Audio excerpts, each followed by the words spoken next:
We're here with the guys from Junkies Burgers. They own and operate a chain of food trucks. And recently they've been taking social media by storm and also the food truck scene by storm. Would you mind introducing yourself? I'll start with you. Okay, I'm Maxwell, co-founder, operations manager for Junkies. All right. I think he forgot to mention Chairman Maxwell. I'm Vicky Bediako, co-founder. Kwamna Hazel. Co-founder as I well. need to add resident burger scientist. Yeah. No problem. Okay. He's All a right, connoisseur. excellent. Like he gives the go at it, the stamp. So how did you guys meet? Wait, first, how did you guys meet before the idea for Junkies came about? How did you guys meet?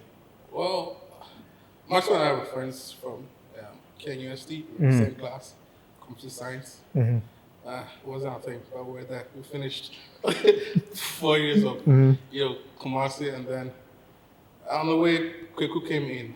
That was after school. Kweku became Junction, huh? Okay. So Kweku was a third wheel. Yeah, Kweku was a third wheel. But I mean, our brotherhood has been Okay. over 10 years, so it's been a quick ride. So when did the idea for Junkies come into being? So, I mean, COVID.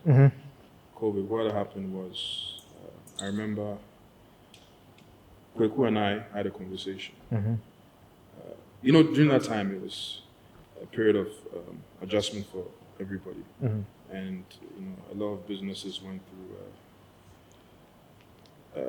a lot of challenges, adapting to that new environment. And we were just having a conversation, just trying to figure out something that we can do that would work in that new environment that we found ourselves in. So, we had that initial conversation. We were like, let's think of ideas. And then a burger. We'll see what we can do. So, a few weeks after that conversation, my chef at home made me a burger. Okay. You have a chef?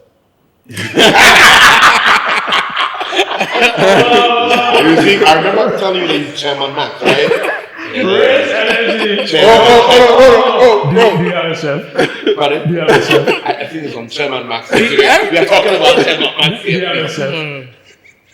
We are talking about Chairman Max. Okay. Oh, Charlie. so your chef at home? No judgment.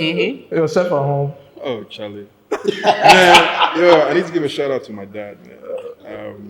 Actually, at that time, right? Oh man, I was, back to the whole COVID thing, ordering in a lot, Yes. that type of stuff, right? And I remember I had,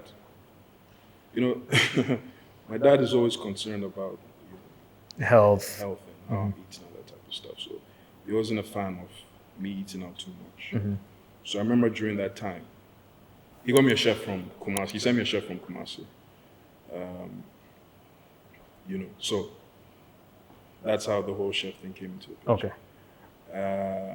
So there was one particular day he made a burger. He wanted to do something different. He made a burger, and I was like, hey, this burger is very interesting. The whole time I was having the burger, I was like, this is something I would happily pay for. I see. And then my mind went back to the conversation I had with Kweku. About what we could do, and I was like, this burger has a lot of potential. So I remember I called my neighbor, K. Amwa, a lawyer friend of mine, my neighbor. He tried the burger, and he's like, wow, this is something. So I immediately called Kweku, and I told him that, I think I have something that we can explore, in terms of a food business and going with the delivery model, which made sense at the time. So after that conversation, I think the following weekend, Kweku came by, Kwamena came by. We had it. Okay. You know, the feedback was That was good. good. The interest was there, so we like, you know what? Let's just start inviting people to try it, try the burger, get feedback from different people. Then you know, every weekend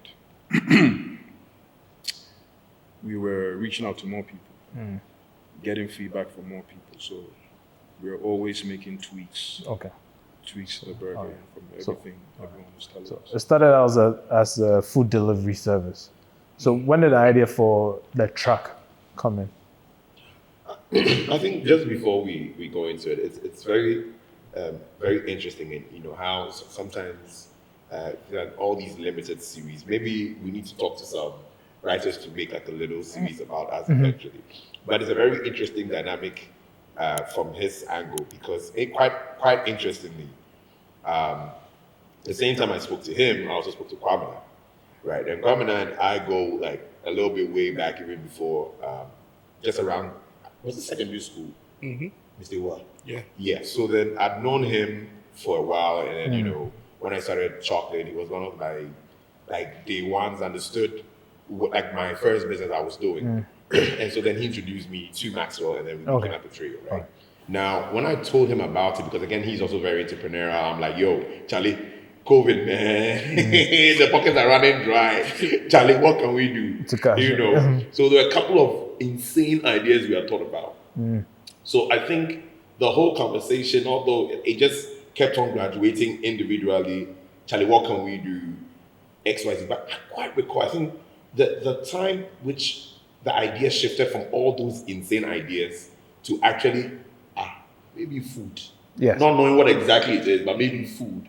Was a guest that we hosted. And I think after the guest left, it was like this international shopper or whatever. After she left, Max had brought in like a little bowl of rice made by his chef. And I remember when we all tasted it. I was like, wait a minute. Like, first of all, this rice is nice. Like, I like the way the guy had, like, it looked as if they ironed the grains. Like, the rice looked well packaged, right? So then we're like, food.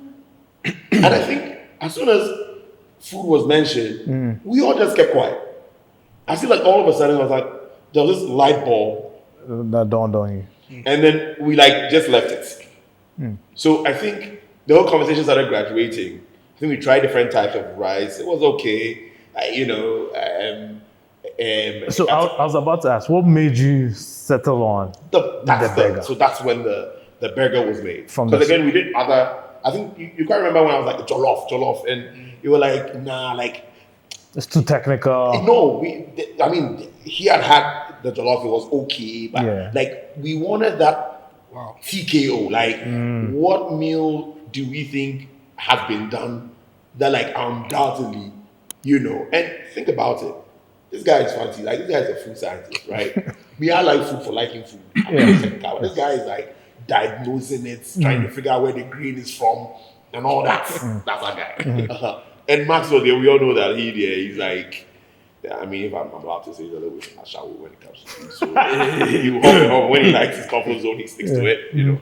So I guess, you know, once it was made, he had it solid. Neighbor loves it. Invites Kwamena in. Kwamena loves it.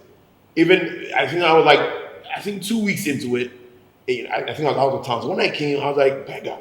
Because I'm not a very big fan of burger. I'm like, I will eat it. I like bread. My mom bakes bread. Okay. Eggles Brothers. Eggles Brothers, you know. But when I got to the house and I tried it, I was like, no, there's something in the, like, I'm getting some taste in the throat. I think I have his reaction video somewhere. I'll find it. I need that to put in there. Yeah. So this is your first exploration into food as a team. Because you came from different industries. Drones. First from banking. Into drones, okay. And the extractive industry. That's like mining, oil and gas. Okay, and you're an OG in the fashion industry. Oh, I'm an OG. Like, man, no crazy at all. No, technical OG in the fashion industry. Well, you can say that, but more of lifestyle. hospitality. For hospitality. Okay. So are you running And entertainment. He's and not- entertainment? Yeah, he's Are you running it?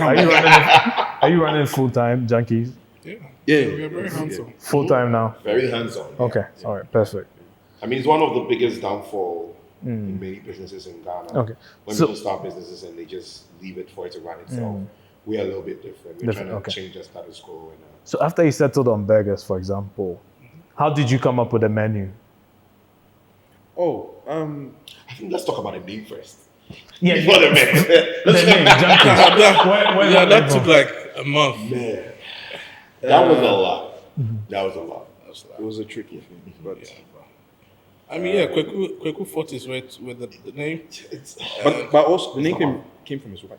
Yeah. Yes. Oh snap! Yeah. So funny enough, so listen, we'll give credit where it's due, but Yes. I feel like, so yes, there's been so many different conversations around the name, and I think what I want to talk about the name was the fact that we had to choose a name that was very intrinsic to all three of us. We are very audacious. Like Maxwell is very chilled and calm, but very audacious. I'm crazy, insane, very You audacious. can tell from the rest. This guy is like calm, but you can't really figure him out, but very audacious. Snake under grass. Snake under grass. Yeah, wolf in sheep clothing. That's this guy.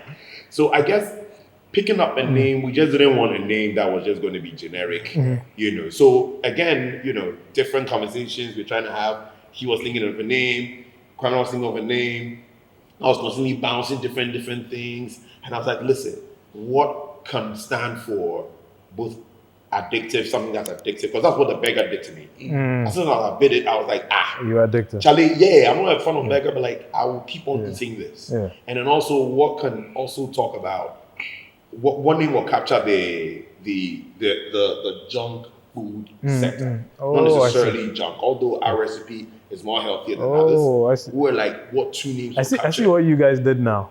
Maybe it was inadvertently, Right. but there's a wordplay going on. Yeah. Junk food Yes. and then addiction. Yes. So you put those two together, Exactly. you have So one Junkies. day when he just wakes up, he just tells me that, babe, the burger thing. I'm like, yeah.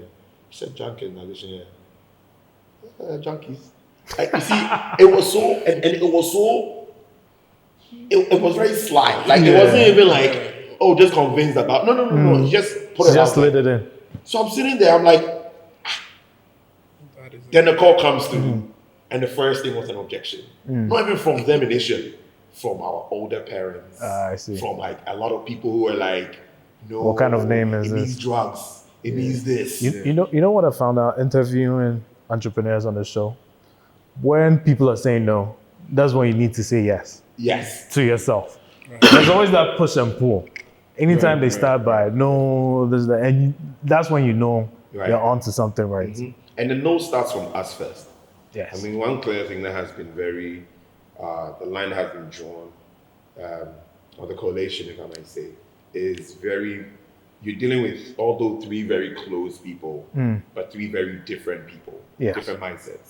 And sometimes viewpoints counts the most, especially when the communication is clean. It's so interesting because what I don't think about, he's thinking about. I see. What he's not thinking about, he's thinking thinking about. okay. And it's always about, you know what, I'm thinking this because of X, Y, Z, not just because I'm thinking it because I thought about it. And so the crux of this whole name calling, menu, every bit of everything you know about Junkies was from the idea of, listen, let's do this because of this data, because of this research, because listen, this is who we are, and this is what is going to sell it. And you know, So I'm wondering, what was the second best name? Beggar There you Bar. are. Beggar, no. Beggar Bar. Like we almost went. I'm sorry, that name is crap. Beggar Bar. No, but then it was At a that little time. bit different It was okay. because even our aesthetic, even our the look and feel of our space was kind of going to be like a bar. A bar, okay. So you So come then, and get your yes. burgers and go. Please don't steal the idea, oh. People, No. don't steal the idea. If you steal the idea, we will know where it's coming from. What if I stole the idea? So when did you first roll out from the food truck? Do you remember the date? It was Christmas. 2020. December 2021. 2021, food truck. But then here's the thing. What I want to know is, and I'm sure other people are thinking it as well, food trucks are not popular in Ghana. For that matter, we have like in other countries, there's a big food truck scene. And here you are, one, tide is against you. Burgers aren't really popular. Food trucks aren't really popular. And then you're rolling out on a food truck. Right. So it's still based on the COVID presence. Now, mind you, restaurants were closing down. And there was this big overhead, so like people sitting and all that. Everything was just delivery. So we're thinking long term. Next time there's a new, COVID, are we still going to be here? Are we still going to run? So that's where we thought, look, we have to run lean, and we run like we're always running. So the food truck was just the best, position. We didn't want a space where one time we're closing down because of a new pandemic. Okay. So it's a long-term thing.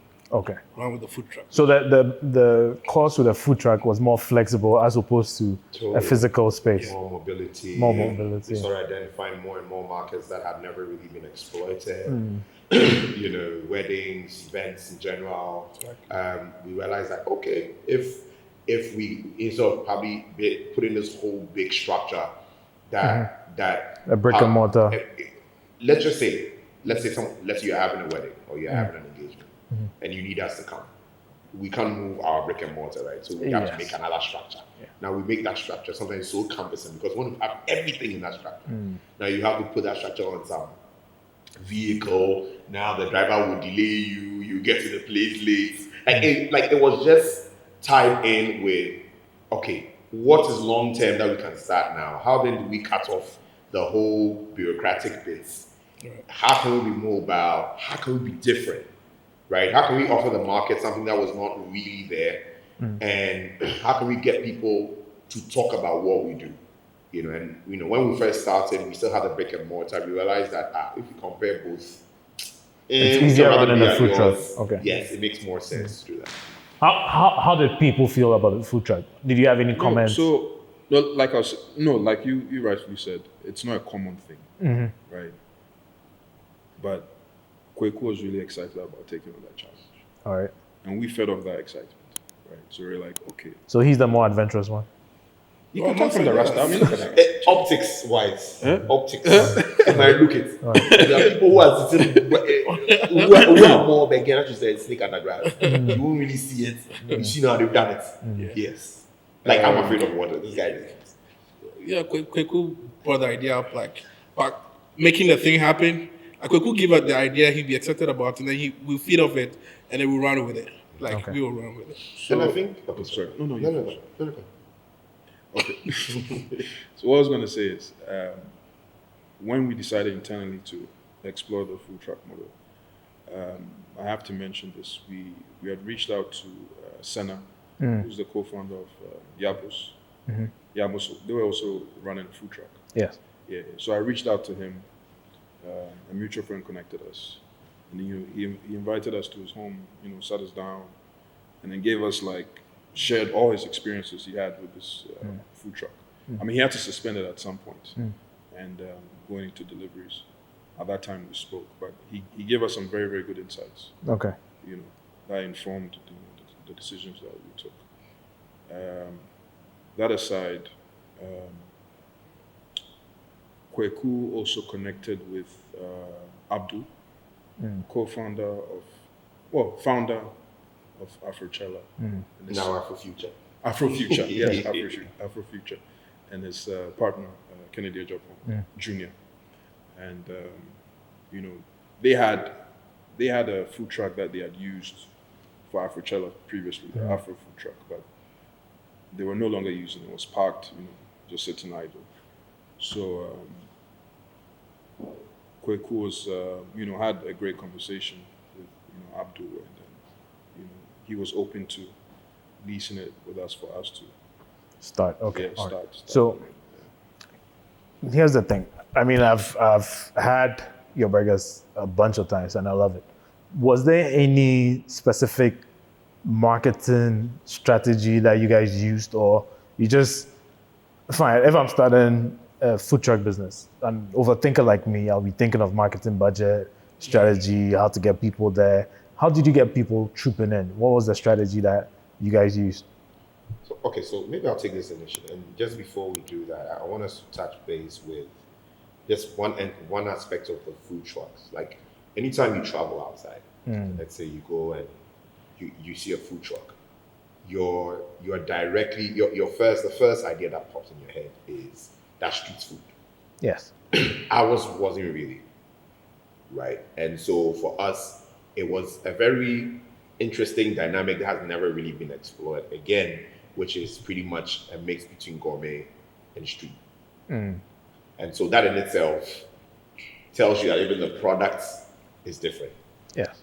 Because then when people have it, they realize that there's so much it's so well put together. It cannot just be a street burger, right?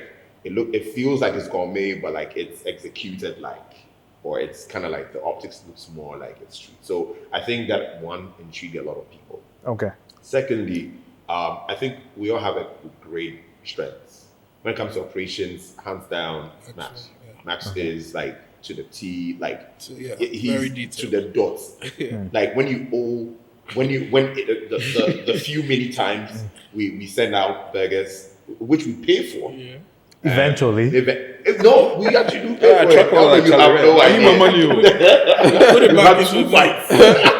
Yes, we actually do pay for it. And you owe, let's say, 0.5 of a peso. Oh, Max will take it. You will pay. You understand? Yeah. When it comes to the product itself, the food, like we call it kind of like the food science. It's like you can't play with it. Like, but it tastes fine. You tell you no, the butter is too much. He gets it. Okay. Right. And then when it comes to like in terms of like marketing, in terms of like campaigns, all of that, that's pretty much what I did for Sickers before I got into. I see. So then the initial concept, like the initial logos, everything, kind of like started off with us. Okay, how are we going to do this thing? How are we going to sell it out? But that evolved with time. Shout out to Brandmeister. Yeah. I mean, they took the initial conversation we started with Junkies. They kind of like they repackaged the whole message, and then they just killed it. With the social media. Listen, people looked at us like we've existed for 10 years. Yeah. Like we're not even from Ghana. We have some franchise be from South Africa or like US, and we've got it. No. So it started off locally with a lot of our ideas. Okay, let's do it this way. Or if we do it this way, this one is going to affect the product. This one is going to affect our day to day. And then from there, we kind of evolved it with Brandmeister. That just took the conversations on another level. Yeah. All right. So it rolls out. You have somebody doing the marketing, which is all planned. Pricing is a big deal here in our country because like we basically import all our raw material. Nothing comes from here. Were there complaints as to the price of the burgers itself? Okay, let me put it this way. What hurdles did you face the first 2 weeks of rolling out from the food truck, if you remember? Delivery costs. Delivery costs. Okay. Oh my goodness. Like the typical Ghanaian customer does not want to pay for delivery. I see. Once I want the product, I don't care how I get the product, I'll pay for the product, I want it.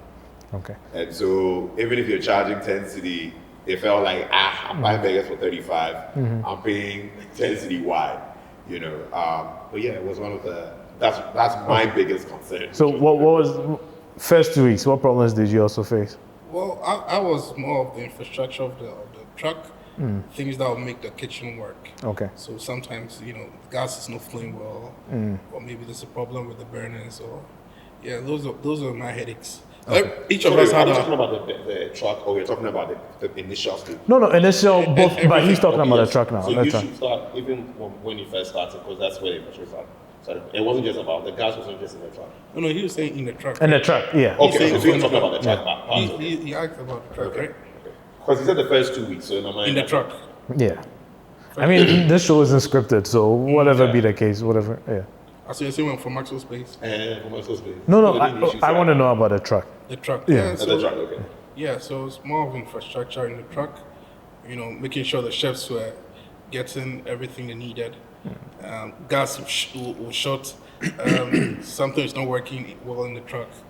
You have to fix it just so you meet orders. So Okay. That was my headache All right. from my side. So roughly, how many burgers have you rolled out so far? As in sold? Yeah, just guesstimate. Oh, We can check on the we are system. not good with math. There's Well, you know why I'm answering that question. there's a reason know why. why. There's a reason why I'm asking. I know. Okay. So, do you have any? What's your most memorable customer interaction? Better. Charlie, you're not doing no numbers here. You better calculate this here. I think mine was just this last Christmas. It was with Afrochilla, actually. This guy from New York, he tried the burgers and was like, he had to come good for the owners. Like, Yeah. he told the ladies who sell out, like, can I see your owner? And he came to me and like, dude, this is the best burgers I've ever had. Like, I can't get this in the States. And with, you know, it has the pepper inside too. Yes. So like that cake, it was raving about it. Now, he came back. I think he got to Cape Coast 2 days after. He came back, and we had closed. No, like when did we close?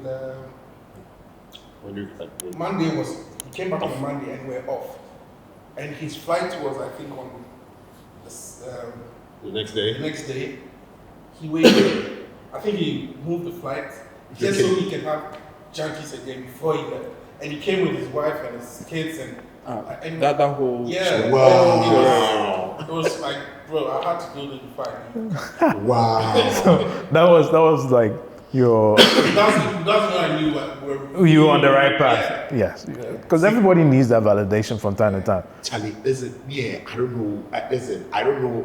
There's so many examples. So many No, but your most memorable. What stands out to you? Okay, you have just say two. Okay, you have just say two. Okay.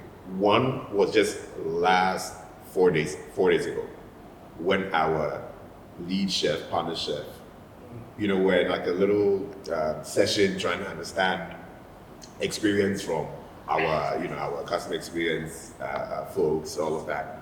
And then, we had a conversation with the chef.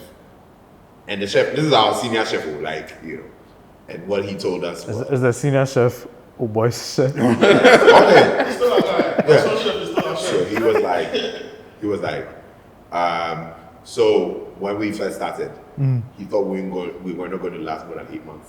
Oh, snap. Actually, 4. Actually, well, okay, 4 or 8 months. Yeah. And it was like, you know what? I mean, I'm going to help them, and then, And then next week, we went for this, I think our first ever event was at an Ephia's concert on the Spintex Road. And when he came and he saw how hands-on all of us were, because like we all have our businesses, while we there around 1 a.m., folded our sleeves, and saw how passionate we were. He went home and was like, you know what? Listen, I'm gonna say, listen, it touched me so much. It didn't. I think I wasn't aware. It just didn't. I never expected that from our lead chef, and that should just tell you what it means to him, how hands-on we are, right? And I think the second time was I had an anniversary show in December, and I was blessed to have Tiwa Savage and a couple of celebrities here. Tiwa actually had the burger together with her friends and was trying to like sneak away because we had gone like a little break time and she was trying to run away. So they came to call me. I went to say bye to her. When I got her to her and I hugged her, she whispered to me, "Can I have some of the burgers to go?" After lying to me that she wasn't leaving. Can she have some of the burgers to go? I'm like, okay, wait, so it means you are leaving. I mean, at that point in time, you can have such a superstar like that being all over your burger and can't live without it and wants that. I mean, I was like, oh, wow. It gives you the vim that you're onto something, onto something great. So, My son's an experience. Charlie, London. Season of Vegas. Put it on VA. Charlie so many, but like I even forgot about that one. Like there was a situation someone ordered a whole bunch of burgers, flew it to London because there were people eagerly waiting to experience it. I even forgot about that one. But, bro, so many. Was let's say last year we did a gig with Monte Gitcho. Yeah. Yeah, and then that was based entirely on a recommendation of a customer of ours. She eats. I mean, she's a major junkie. Irresistible. She's an artist, popular influencer, and then she put in the word with most taking like, yo, this is a business that you need to partner with to work with. I mean, just out of the love that she had for the burgers. But the main thing for me would be, last year with what happened with the dollar. Yes. Prices were always increasing, and then we tried to absorb that cost Rather than passing on to the customer. yeah, as much as possible. Yeah. So we didn't raise, some businesses, every other week we're changing their prices. But we tried to absorb it as much as possible. I think we only changed our prices twice last year. We saw so many businesses collapse, last year because of the economic environment. But we survived that purely because of the love that our customers have for us. Always spreading the word about junkies, supporting us everywhere we go.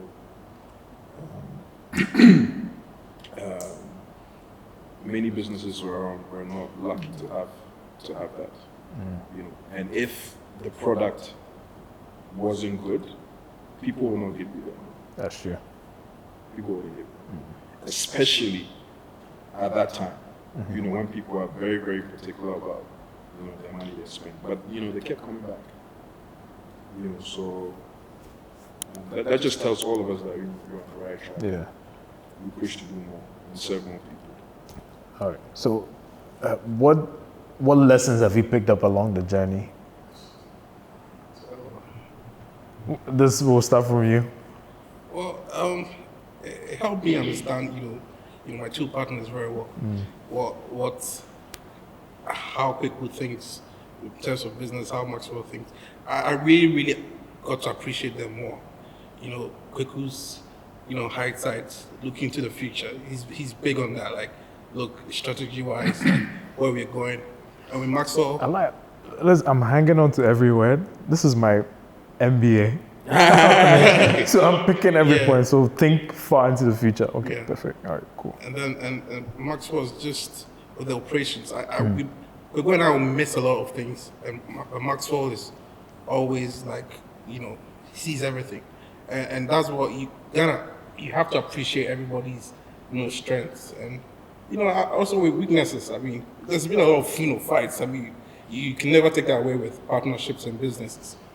But that made us stronger, even in terms of these little turmoils during decision making and just running a business. So for me, that's what I've come to, the personal side of it, apart from just the customers and the business. Like as a brotherhood, like it's really made us stronger. All right. Lessons along the way. I think I would say innovation. I mean, from where I sit, I think my biggest forte is always with ideas. And so to know that I'm in a partnership with people who also understand that the only way we can move from point A to point B is always gradually reinventing ourselves, coming up with very innovative ideas. It's just amazing. Like I remember we had this event with Jameson, and we requested for a bottle of Jameson, and we actually made a sauce. Like I wasn't even in the country, but like I could, the way I heard them describing the sauce and what people told me about when they tasted the sauce at the events. To go with the bread. Charlie, I was in the US, Charlie, my mouth was all watering, and I could only start to imagine, right? And this is just the tip of the iceberg. Like you should see how the team is gradually thinking of what is next. Yes, hey, this is selling more, yeah, we know, but what is next? There's a consistent approach and direction and a constant urge to always come up with new exciting ideas to keep the business growing to its highest. So I think that has been one of the things that really, really gets me excited and lessons in general. You know, there's so many different food businesses, whether burgers and other like in other, business and other forms of business, food business, and I've seen a lot of them kind of like failing or dwindling, just because it's the same menu that's been there for like God knows how long. And I feel the customer or the consumer is consistently looking for something new, and that's what we've been offering. All right. Lessons along the way. Oh, I mean, being bold and experimenting with different things. You know, I mean, the food truck, that whole concept. We made it work. Yeah. You know, the name itself, very edgy, very daring. I mean, bro, you have a very called a quickie. A quickie. Yeah. Huh? A quickie. Yeah. I remember when we were back in tech, we used to do parties. Yeah. What was the name of our party? The lick. You see what I'm talking about? and this didn't come from the so-called offensive one. I told you. Wait, hold on. I'm going to get flagged. My show is rated everybody. Please, don't let me get flagged. All right, so we understand the message. Edgy, yes. Cool. But I mean, we have fun with what we do, right? Yeah. That's really important. We communicate that with people. Yeah. I think that gets across. Having fun with your business is essential, isn't it? No, totally. Otherwise, it starts to feel burdensome. Yeah. Yeah, because bro, every day they were hollered. I'm not gonna lie to you. You know, I hate getting those calls for supplies. Charlie, next week the price is moving to this. Yeah. You know, they're expecting this from someone, they disappoint you. Like anything and everything happens. You know, like but you just have to have the patience to do it. But you know, when the energy is right, the spirit is right, and we have to give a shout out to our team too. Yeah. You know, the chefs, our customer experience team, they do an incredible job. Yeah. What would you tell somebody watching this, wondering, is the food business for me? Or do I get into it? What do I do? What would you tell them? You should at least try. You should at least try, and it's going to take some time to figure it out. But it's worth it. It's worth it. I mean, And I think you should also move with the time. yeah. We're looking like dreaming of robots doing the burgers. That's how we're thinking. Like the next 10, 15 years, robots are going to do the best burgers in Africa. Yeah. That's what we are thinking. All right. So you have to move with the times.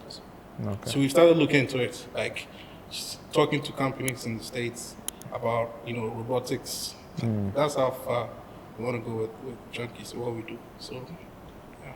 But I'll also say feedback is very important.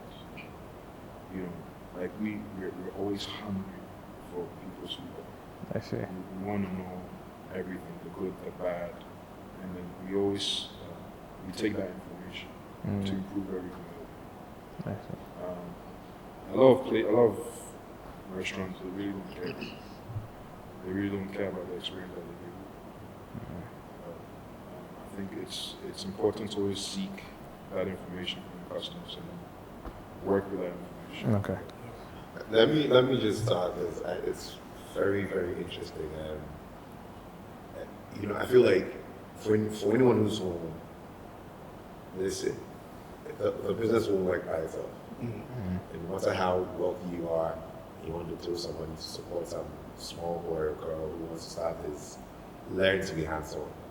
There's been so many different situations where our dispatch guys promised some beggar. This was in the initial stage. Hey, your beggar is going to be in 30 minutes, and maybe got there 45, 1 hour's time. Customer doesn't like it. Because we take feedback very well, we took it, and we actually made a free beggar. And guess who went to deliver it? Deliver with his bike. On my Harley. So for me, I feel like And it's not just about, it's not show off. Yeah. No, please, I don't even No, have no, time but for you that. have to be hands-on. You have to be hands-on. Yeah. You have to also understand. Sometimes, oh, we've closed. But the customer called you, let's say, a minute to 8:30 at that time. Let's do it. Uber, at that time is rush hour. Ubers are like 30 minutes away. Jump on the bike. When to deliver this? Right. So we need to learn to be hands-on. I mean, it doesn't take anything away from you. I've had so many different experiences where people were like, but what are you doing here? Because sometimes we will be at our front back during like weekends. And they're asking what we are doing there. What are we doing there? We're not doing anything, Seth. Yeah. We are trying to understand the metric. I see. What is the, how are people thinking? What of times are they getting drunk? What do they need? All of that. So let's learn to be hands-on and not just cross our legs and feel like we're the bosses. What's next for Junkies? Well, a lot more branches opening up. We want to spread our tentacles all across, Ghana first, looking at West Africa, then Africa, and then Europe, and then America. We want to take it there. I mean, they bring it here too. We want to take it there. You want to take it there. That's nice. We want to take it there. All right. What's next for Junkies? Junkies, Charlie. Growth, expansion, just like Kwame said, just spreading our wings and reaching people across the world. Nice. And we know it definitely can be done because December, everybody's here, Yes. and the response we get from people all over the world just gives us the confidence that when we make the move into those markets, they'll receive us with open arms. Perfect. Next. I think definitely one of our goals being to build one of the biggest franchisable businesses in the world. You see how the boys made you. Yeah, I'm sorry. We've been drinking a lot. Yeah, but definitely looking forward to building the franchisable business that will be started everywhere in the world without losing the value. Nice. Without losing the value. So, 2 years, 2 food trucks. Can I buy a franchise? 10 years. Oh, well, very soon. Very soon. But I think most importantly is to have more junkies on these Accra streets. Perfect.